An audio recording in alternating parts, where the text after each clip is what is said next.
নমস্কার। এই মুহূর্তে নিউজ 18 বাংলার স্টুডিওয়ে আমি অয়ন। তাঁর আত্মসহায়ক খুনে দুষ্কৃতীদের ফাঁসি চাইলেন শুভেন্দু অধিকারী। কিভাবে 1 মিনিটের অপারেশন, ছক-কষে 1 মিনিটের অপারেশন। দেখুন, এই গাড়িটা হচ্ছে দুষ্কৃতীদের গাড়ি, আততায়ীদের গাড়ি।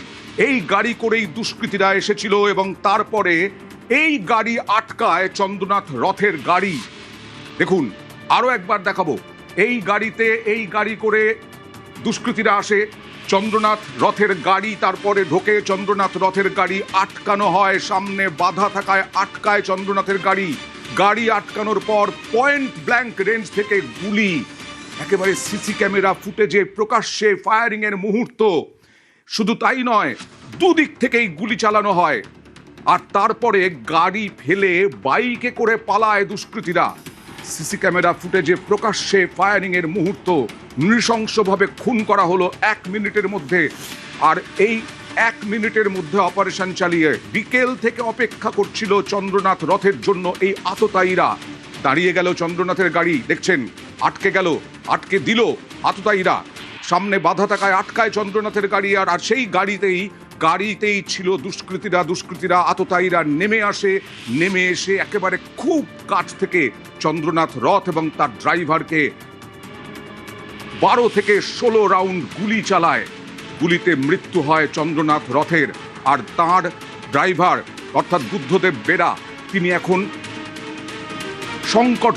অতি সংকটজনক অবস্থায় হাসপাতালে ভর্তি। গাড়ি আটকানোর পর পয়েন্ট ব্ল্যাঙ্ক ওই গাড়ি থেকে নেমে আসে আততায়ীরা। তারপরেই কিছু বুঝে ওঠার আগেই 30 সেকেন্ডের মধ্যে অপারেশন শেষ করে দিয়ে চলে যায়। গাড়ি থেকে নেমে গুলি দুষ্কৃতীদের, গুলির পর গলি দিয়ে বাইক নিয়ে চম্পট দুষ্কৃতীদের। কথা বলবো প্রতিনিধি জিয়াউলের সঙ্গে। জিয়াউল, তোমার কাছ থেকে একটু বোঝানোর চেষ্টা করব নিউজ 18 বাংলার দর্শকদেরকে যে কিভাবে অপারেশন চালালো, কতজন ছিল। একদম দেখো, নিখুঁত অপারেশন, অর্থাৎ 10টা 6 থেকে 10টা 9 এই সময়ের মধ্যেই কিন্তু সেখানে আততায়ীরা সেখানে যায়।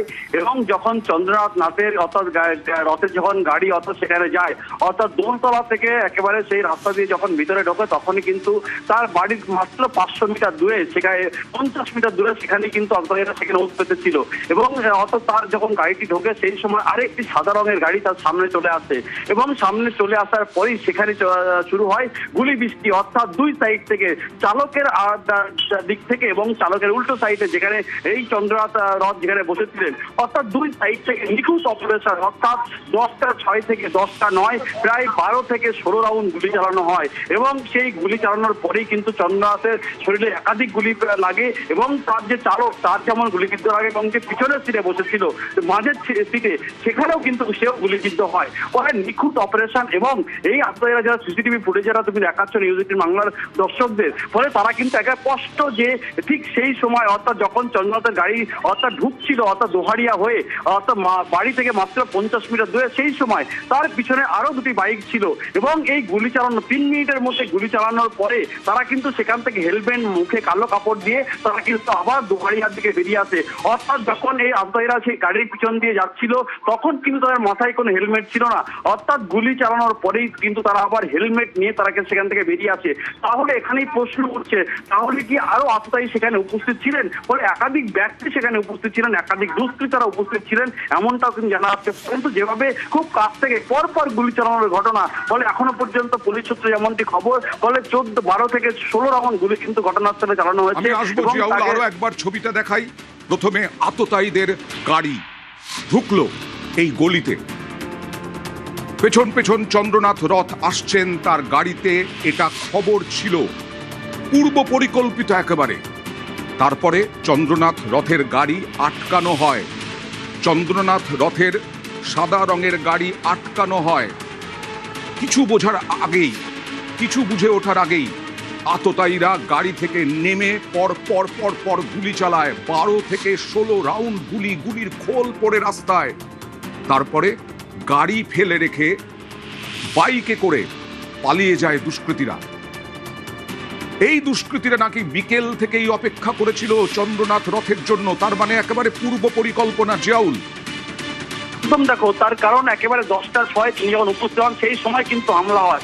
অর্থাৎ এই চন্দ্রনাথ কিন্তু মধ্যম গ্রামের যে ফ্ল্যাট বাড়ি সেখানে কিন্তু তিনি নিয়মিত আসতেন না, ইচ্ছা মতন আসতেন। ফলে গতকাল সন্ধ্যা বিকাল পর্যন্ত তিনি মেদিনীপুরে ছিলেন। সেখান থেকে টানা যখন তারা এই মধ্যম গ্রাম দোহারিয়ার বাড়িতে আসে, ঠিক তার আগে অর্থাৎ সবটাই কিন্তু আততায়ীদের কাছে বা দুষ্কৃতীদের কাছে খবর ছিল, নিখুঁত খবর ছিল, নিখুঁত অপারেশন ছিল। অর্থাৎ যখন এয়ারপোর্ট থেকে যে গাড়িটি বেরিয়ে আসে দোলতলা হয়ে দোহারিয়া হয়ে যখন বাড়ির দিকে যায়, এবং সেই দোহারিয়ার পরেই কিন্তু তার দুটি বাইক তার পিছনে, একটি বাইক কিন্তু তার পিছনে ধাওয়া করে। অর্থাৎ তারা কিন্তু যে গাড়িকে বাড়ি থেকে 50 মিটার আগে যখন সেই গাড়িটিকে সামনে চলে আসে, পরে কিন্তু সেখান থেকে আততায়ীরা পরপর গুলি চালায়। ফলে তারা নিখুঁত অপারেশন করেছে, নিখুঁত টাইমিং। অর্থাৎ তাদের কাছে সুনির্দিষ্ট খবর ছিল যে এই সময়ের মধ্যে কিন্তু এই চন্দ্রনাথ রথ তিনি কিন্তু এখানে আসবেন। ফলে সেই নিখুঁত অপারেশনের পরে কিন্তু তারা সেখানে গুলি চালায়। ফলে এই ঘটনা এখনো পর্যন্ত একজনের মৃত্যু হলে, অর্থাৎ তার আরেক সঙ্গী তারও কিন্তু অবস্থা আশঙ্কাজনক। কিন্তু যেভাবে এই নিখুঁত অপারেশন এবং কম সময়, আমি আসবো তোমার কাছে আসবো, শার্প শুটার ব্যবহার করা হয়েছে এরকমটাই মনে করা হয়েছে, কাজে লাগানো হয়েছে শার্প শুটারকে, না হলে এরকম ভাবে একদম পরিকল্পনা করে ভয়ঙ্কর ভাবে গত রাতে খুন হয়ে গেলেন চন্দ্রনাথ রথ। খুন করা হলো চন্দ্রনাথ রথকে। বহু বছর ধরে শুভেন্দু অধিকারীর সঙ্গে পরিচয়, বেশ কয়েক বছর ধরে শুভেন্দু অধিকারীর পিএ, গুলিতে ঝাঁঝরা শুভেন্দু অধিকারীর পিএ চন্দ্রনাথ রথ। আর অপারেশন চালিয়ে চম্পট দিল দুষ্কৃতীরা, গাড়ি আটকে দিল চন্দ্রনাথ রথের। তারপরে চন্দ্রনাথ রথের গাড়িতে হামলা চালালো দুষ্কৃতীরা, আততায়ীরা। আর এখন বুদ্ধদেব বেরা, যিনি চন্দ্রনাথ রথের গাড়ির চালক, তিনি এখন মৃত্যুর সঙ্গে পাঞ্জা লড়ছেন। সংকটজনক, অতি সংকটজনক অবস্থায় তিনি হাসপাতালে ভর্তি। আরও একবার জিয়াউলের কাছে যাব। জিয়াউল, এই দুষ্কৃতীরা পালালো এবং তার আগে এই যে পুরো বিকেল থেকে অপেক্ষা করছিল, এই বিষয়টা কি দেখা হচ্ছে সিসি ক্যামেরা ফুটেজ? দেখো, একেবারে তোমাকে যেটা জানিয়ে রাখবো, যেহেতু এই মধ্যম গ্রাম থেকে একেবারে এয়ারপোর্ট পর্যন্ত প্রায় 100-র বেশি কিন্তু সিসিটিভি দিয়ে ঘেরা রয়েছে। তারপরেও আততায়ীরা বা দুষ্কৃতীরা সেখানে এসে রেকি করেছে, সেখানে এসে ঘুরে গেছেন। কিভাবে এই ঘটনা, অর্থাৎ একাধিক যে অলিগলি সেই রাস্তাও কিন্তু তারা চিনতেন। তার কারণ সেখানে এই ঘটানোর পরে তারা বাইক নিয়ে কিন্তু গলি রাস্তা ধরে, অর্থাৎ গলি রাস্তা ধরে আবার দোহারিয়া হয়ে মধ্যমগ্রাম চৌমাথা, সেখান থেকে কিন্তু মধ্যমগ্রাম রাজরাট পরিবাড়ি রোড ধরে। অর্থাৎ একেবারে তারা রেকি করেই এসেছিল। এবং তারা এই ঘটনার পরে, অর্থাৎ এই যে গুলি চালানোর ঘটনার পরে তারা কিন্তু একদম নিখুঁত রাস্তা, যেখানে সেফ রাস্তা, সেই রাস্তা দিয়ে কিন্তু তারা সেখান থেকে বেরিয়ে গেছিল। ফলে তারাও জানতেন যে এই ঘটনার পরে হয়তো কোনো সমস্যা হতে পারে, তার জন্য আগে থেকেই তারা একাধিক যে রাস্তা, গলি রাস্তা, মধ্যমগ্রাম শহরের একাধিক যে গলি রাস্তা, সেই গলি রাস্তাও তার একেবারে জানতেন এবং সেই রাস্তা দিয়ে নিখুঁত অপারেশন করে কিন্তু সেখান থেকে বেরিয়ে গেছে। ইতিমধ্যে কিন্তু যে সমস্ত, তোমাকে যেমনটি বলছিলাম, 100-র বেশি কিন্তু সিসিটিভি রয়েছে। ফলে সেই সিসিটিভি থাকার পরেও তারা, এই দুষ্কৃতীরা এই ঘটনা ঘটিয়েছে। ফলে তারা কিন্তু একেবারে সেখান থেকে নিশ্চিত ছিলেন, অর্থাৎ তাকে, তিনি যে আসছেন, সেই আসার পরে তাকে খুন করা হবে এবং তাকে খুব কাছ থেকে গুলি করা হবে, এই সমস্ত তথ্য কিন্তু একেবারে তাদের কাছে ছিল। অর্থাৎ তিনি এই মুহূর্তে কোথায়, অর্থাৎ এয়ারপোর্ট থেকে যখন দোলতলা থেকে যখন দোহারিয়া, এই যে রাস্তা তিনি যে একের পর এক রাস্তা পেরোচ্ছেন, সেই জায়গাগুলো কিন্তু একেবারে নির্দিষ্ট তথ্য তাদের কাছে ছিল এবং সেই মতোই সেখানে রীতিমতো ছক কষে খুন করা হলো চন্দ্রনাথ রথকে। আর এই মুহূর্তে দেখাবো আপনাদের কাছে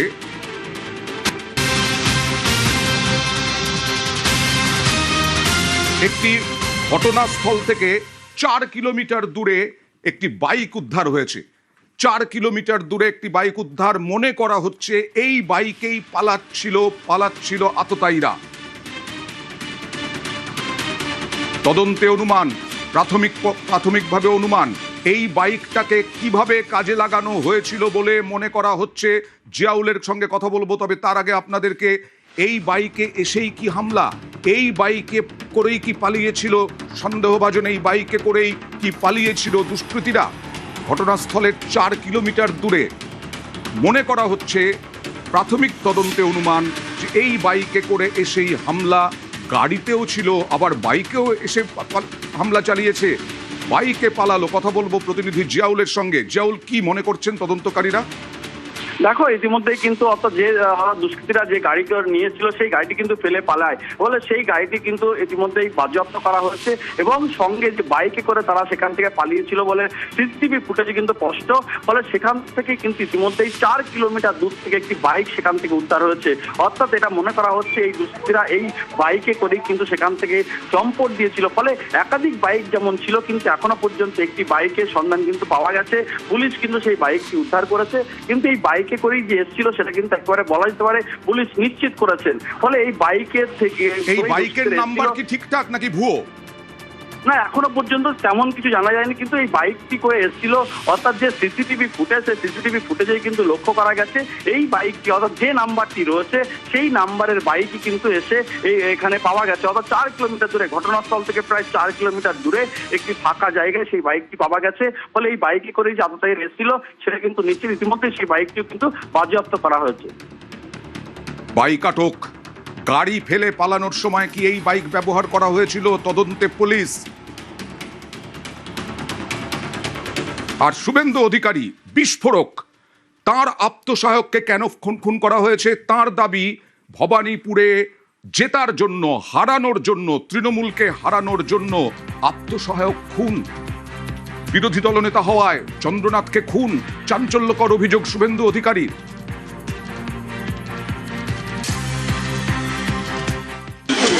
আমার ব্যক্তিগত লস এবং আমার নিজেকে খুব পরিবারের কাছে আমি খুব যে আমি যদি বিজেপি বা বিরোধী দলনেতা না হতাম হয়তো তাকে টার্গেট করতো না। আমি যদি ভবানীপুরে না জিততাম তাহলে হয়তো ওকে টার্গেট করতো না। এই মানসিক দংশনে আমিও বিদ্ধ। আর বারবার বলছিলাম ড্রাইভার বুদ্ধদেব বেরা, তার অবস্থা অতি সংকটজনক। বহু গুলি লেগেছে, লিভার, ফুসফুস, হাতে, হাড়ের জয়েন্টে, কাঁধে প্রচুর গুলি। দেখুন বুদ্ধদেব বেরার সিটি স্ক্যান, গুলি কতগুলো লেগেছে দেখুন, 1 2 3 4 5, অনেকগুলো গুলি। আততায়ীদের গুলিতে এই মুহূর্তে বুদ্ধদেব বেরা সংকটজনক। এই মুহূর্তে তার শারীরিক পরিস্থিতি কি জানবো, অনুপের সঙ্গে কথা বলবো। অনুপ, গাড়ি ছিল বুদ্ধদেব বেরা, তাকে ইতিমধ্যে আইসিইউতে রাখা হয়েছে। আইসিইউতে রাখা হয়েছে তার কারণ ইতিমধ্যেই তার ডান হাতে যে জয়েন্ট হাড় সেখানে যেমন গুলি লেগেছিল সেই গুলি বের করা অত্যপাত সম্ভব হয়েছিল। লিভারে গুলি লেগেছে, একটা ফুসফুসে গুলি লাগে এবং এই বেশ কয়েকটি গুলি লাগার ঘটনা। তারপরেও 11টা 40 তাকে নিয়ে আসা হয়। তার পরবর্তী ক্ষেত্রে দীর্ঘক্ষণ অস্ত্রোপচার হয়, কিন্তু সাধারণত এই জায়গাগুলোয় গুলি লাগলে গভীর ক্ষত হয়ে থাকে এমনটাই চিকিৎসকরা জানাচ্ছে, যার ফলে রক্তক্ষরণ পরিমাণ বেশি হয়। আর এই রক্তক্ষরণ পরিমাণে কিন্তু বেশি হয়েছিল। গুলি বেরোলেও কিন্তু এখনো চিন্তার কারণ থেকেই যাচ্ছে। সংকটে রয়েছেন তিনি, এমনটা বলা হচ্ছে বারবার চিকিৎসকদের পক্ষ থেকে, এবং জ্ঞান ফিরলে আজকেই তার বয়ান রেকর্ড করা হবে এমনটাই কিন্তু পুলিশের পক্ষ থেকেও বলা হচ্ছে। ইতিমধ্যেই বারাসাত জেলা পুলিশের একটি পুলিশের টিম তারা কিন্তু এই হাসপাতালে আছে, তার কারণ তার বয়ান অত্যন্ত গুরুত্বপূর্ণ এমনটা মনে করছে।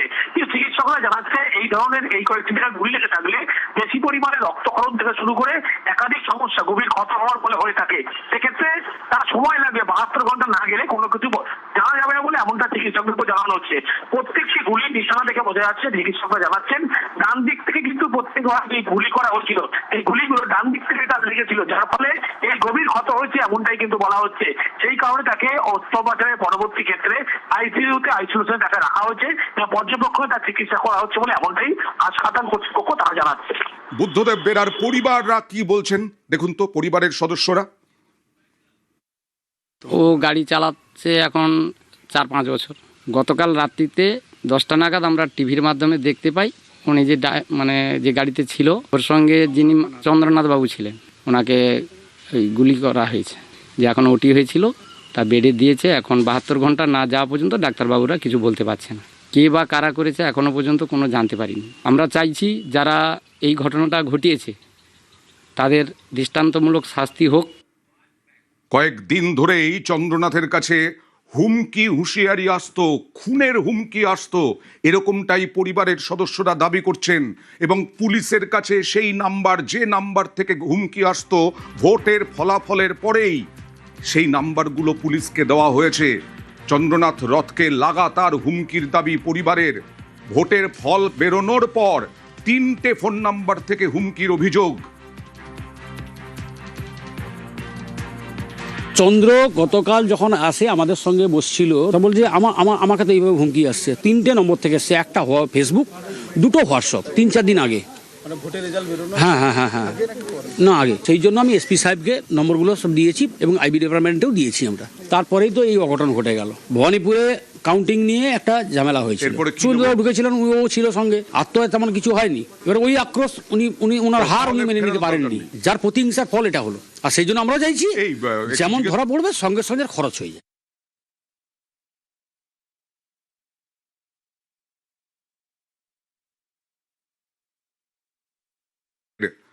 চণ্ডীপুরে বাড়ি, দোষীদের কড়া শাস্তির দাবি পরিবারের।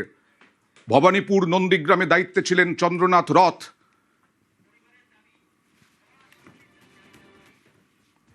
চাইছি দোষীরা শাস্তি পাক।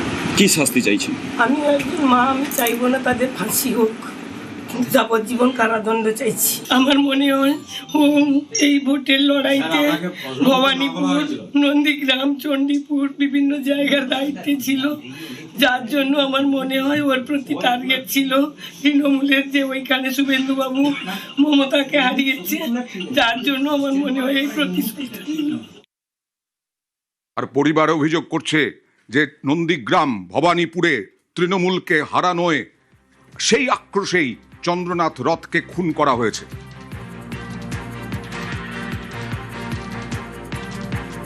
আমরা যে ক্ষমতায় আসার জন্য আমাদের সভাপতি, বিরোধী দলনেতা যখন বলছেন সুশৃঙ্খলভাবে থাকতে, তখন শাসক দলের যারা গরম গরম বক্তব্য দিয়েছিল যে 4 তারিখের পরে দিল্লির কোনো ভাব রক্ষা করতে পারবে না, সেটাই তারা দেখিয়ে দিল।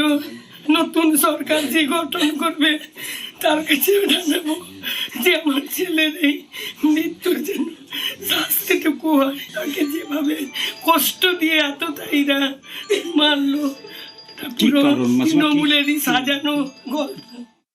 ক্লোজ ফ্রেন্ড ছিল, এক ক্লাসে পড়েছি, কোনোদিন কারোর সাথে ঝগড়া আমি আজ পর্যন্ত আমার চোখে পড়েনি। এটা সম্পূর্ণ রাজনৈতিক শিকার হয়েছে। ওর লোকালিটি একটু বাড়ছিল, ওকে সবাই সম্মান করতে লাগছিল, ভালোবাসছিল, সেইটাই তৃণমূল পার্টির সহ্য হয়নি, যার ফলে এইরকম একটা অঘটন ঘটিয়েছে। আমরা চাইছি যে এইভাবে মেরেছে তার যেন কঠিন থেকে কঠিনতম শাস্তি হয়, এবং যে এর সাথে প্রলোভনে যুক্ত আছে, যে চক্রান্ত করে মেরেছে, আমরা চাইছি সেই চক্রান্তকারীকে সামনাসামনি দেখতে।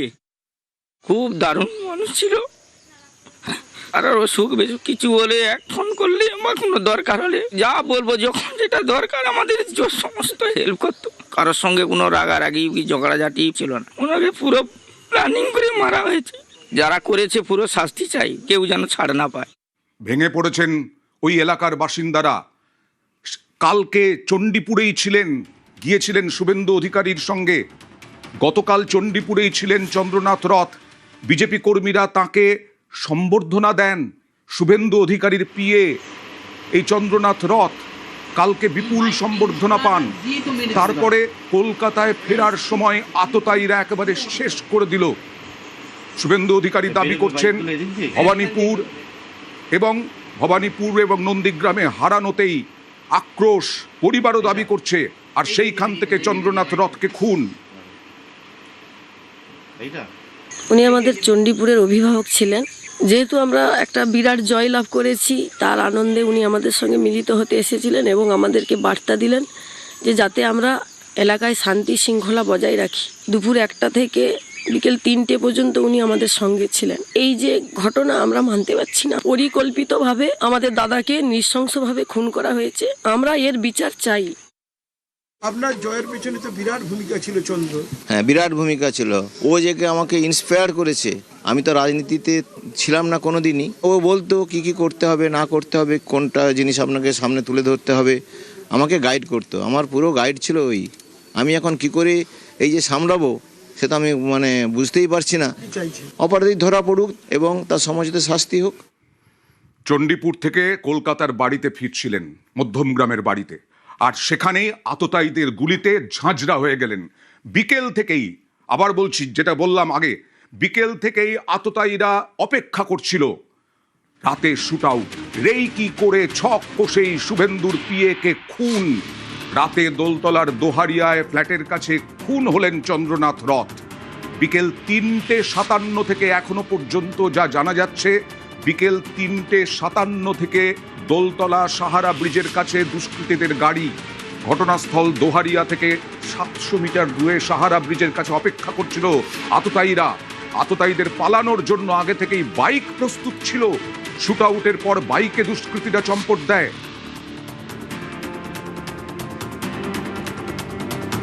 চন্দ্রনাথকে খুন করতে কি শার্প শুটারকে ভাড়া করা হয়েছিল? অত্যাধুনিক অস্ত্র, আগ্নেয়াস্ত্র ব্যবহার করা হয়েছিল? এই সব প্রশ্ন উঠছে। শার্প শুটারকে সুপারি? 4 দিন ধরে কি করে শুভেন্দুর পিএকে খুনে অত্যাধুনিক আগ্নেয়াস্ত্র ব্যবহার বলে জানা যাচ্ছে। স্থানীয় দুষ্কৃতীদের জিজ্ঞাসাবাদ পুলিশের, যে রাস্তা দিয়ে পালানোর সম্ভাবনা সেখানকার সিসি ক্যামেরায় নজর।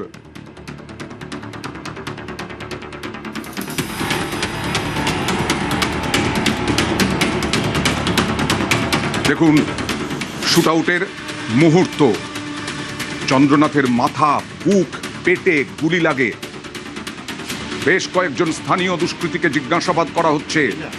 প্রথমে আততায়ীদের গাড়ি আটকায়। প্রথম গাড়ি, তারপরে চন্দ্রনাথ রথের গাড়ি আটকে যায়, আততায়ীদের গাড়ি সামনে পড়ে যায়।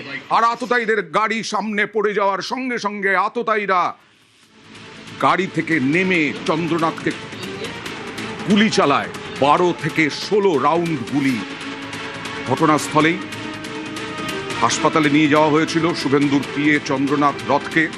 মৃত ঘোষণা। গুলিবিদ্ধ চন্দ্রনাথের গাড়ি চালক বুদ্ধদেব বেরা, আপনারা শুনলেন আমাদের প্রতিনিধির কাছে, তিনি এখনো অতি সংকটজনক অবস্থায়।